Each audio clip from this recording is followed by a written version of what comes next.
أعوذ بالله من الشيطان الغوي الرجيم. بسم الله الرحمن الرحيم. الحمد لله رب العالمين، وصلى الله على محمد وعلى آله الطيبين الطاهرين. اللهم صل على محمد وآل محمد. السلام على الحسين وعلى علي بن الحسين وعلى أولاد الحسين وعلى أصحاب الحسين جميعا رحمة الله وبركاته. Respected elders, brothers and sisters, people of Luton, Assalamu alaikum jami'an wa rahmatullahi wa barakatuh.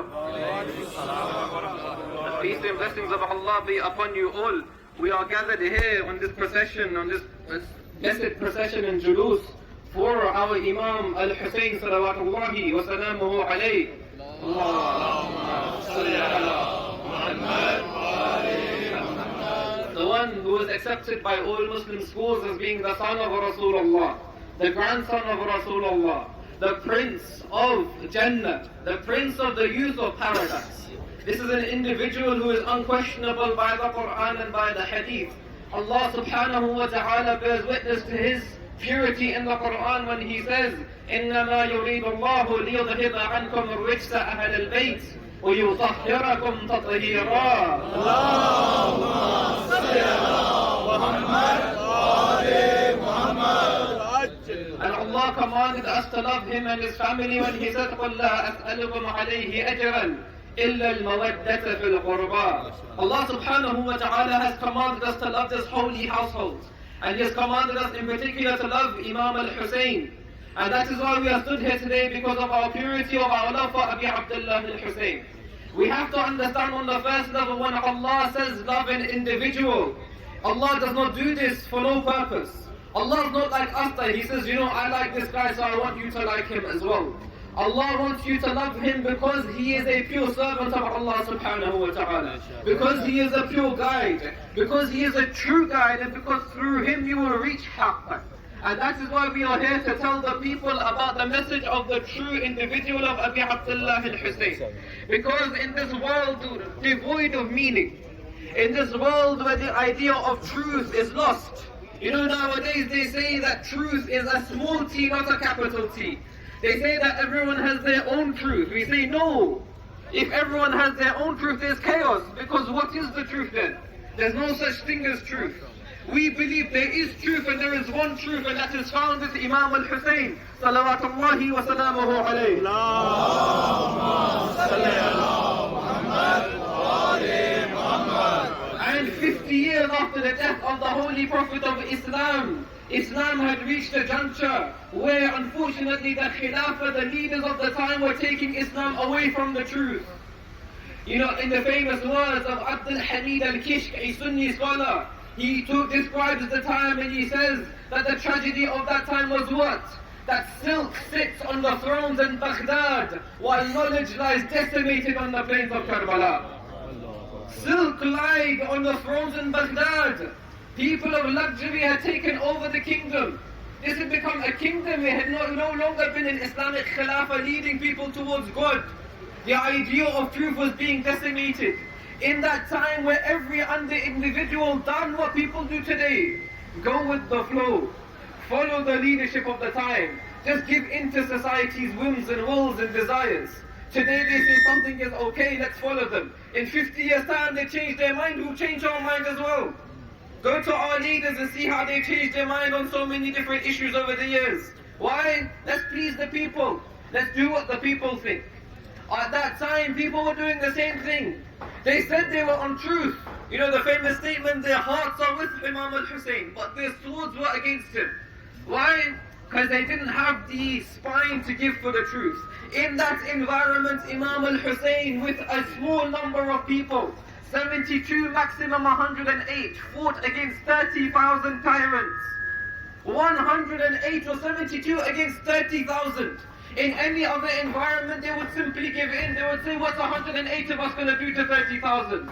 But Imam al-Hussein showed us when we stand here today and say, Husseiniyyat Zindabad and Yazidiyat Murdabat, what 100 can do against 30,000.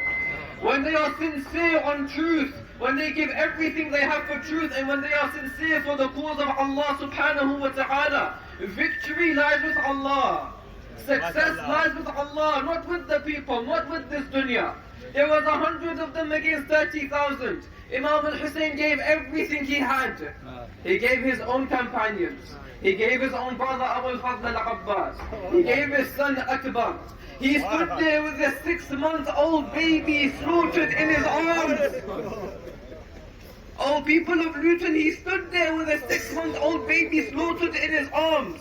Yet the journalist in Karbala, Hamid ibn Muslim, he narrates, he says, when I looked at Imam al-Hussein when everyone was gone, I was baffled. He said, I've never seen a person so composed when he's lost everything. He stands there all alone, but he's composed. Why? Because he said, the only thing that makes this easy to me is to know that my Lord is watching over me. To have my Lord with me gives me strength. In this era where truth is no longer known, let's guide us you towards the real truth, that is Allah. Through his guide, Imam al-Hussein salawatullahi wa salamuhu alayhi.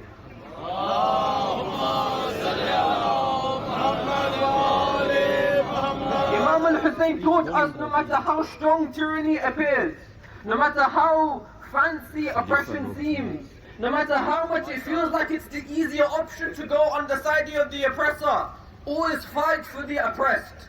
Always fight for the sake of God. As the Ahlul Bayt taught us, be very wary of the dua of the oppressed one, because Allah never turns down the dua of the oppressed one. Imam al-Hussein taught us, always be on the side of those who are oppressed. Never be among the oppressors. Never even be silent for the oppressors.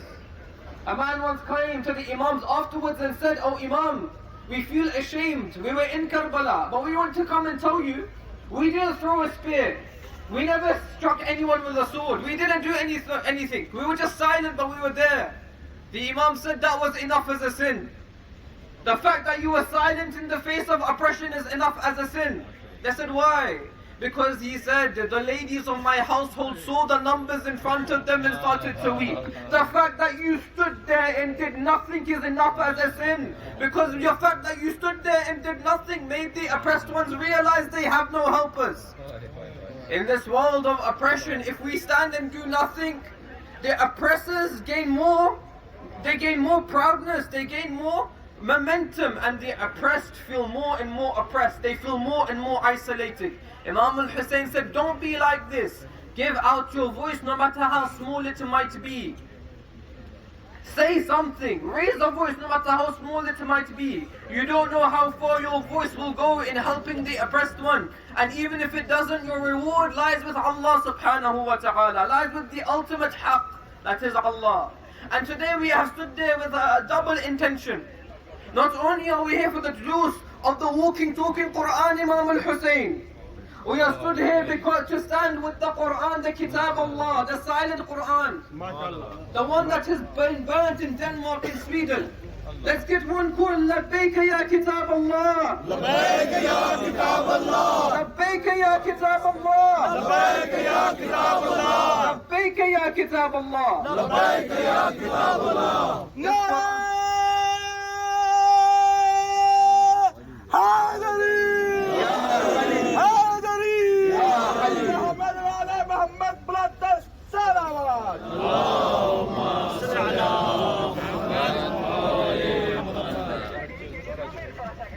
This Quran has been burnt in 2 countries on the pretext of freedom of speech. They have burnt this holy Quran. They have burnt the ultimate truth from Allah subhanahu wa ta'ala.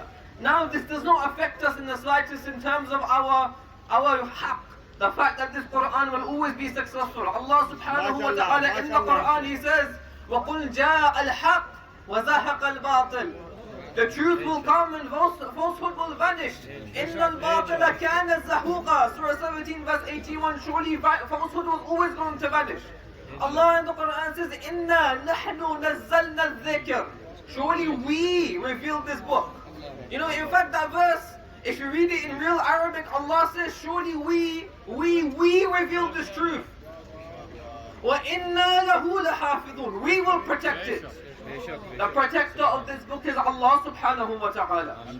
We are only here to give our simple offering towards Allah subhanahu wa ta'ala to say we have not forgotten this haqq. They have burnt it on the pretext of freedom of speech. You know, this idea of freedom. This idea of freedom, we know there's no such thing as absolute freedom. There's no such thing as absolute freedom. Is anyone free to do absolutely as they wish in society?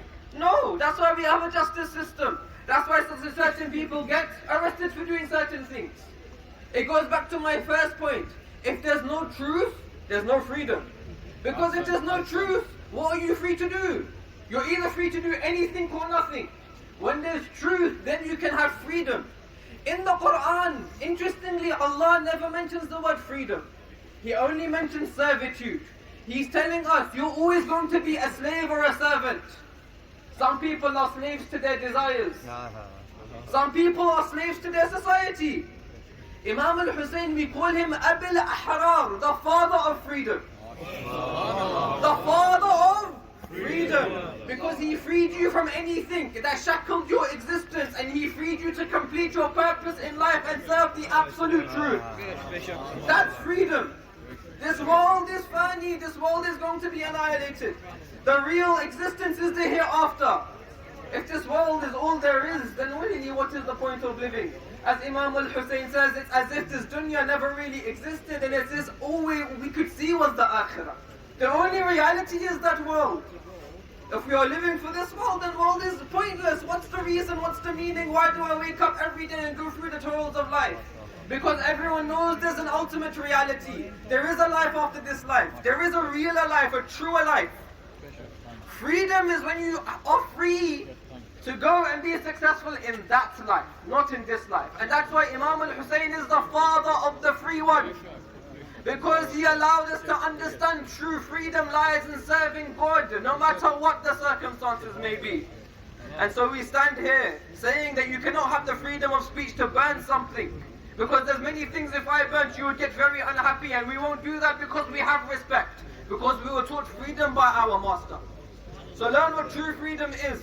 Don't come with these random pretexts and burn a book and be disrespectful. Learn true freedom in the way of God. We have a request for the child of the shop behind us who have kindly given us this platform. Their child is ill. If we can pray for their sihat, their health, inshaAllah. And we finish with the call towards the Kitab of Allah in Imam al-Hussein.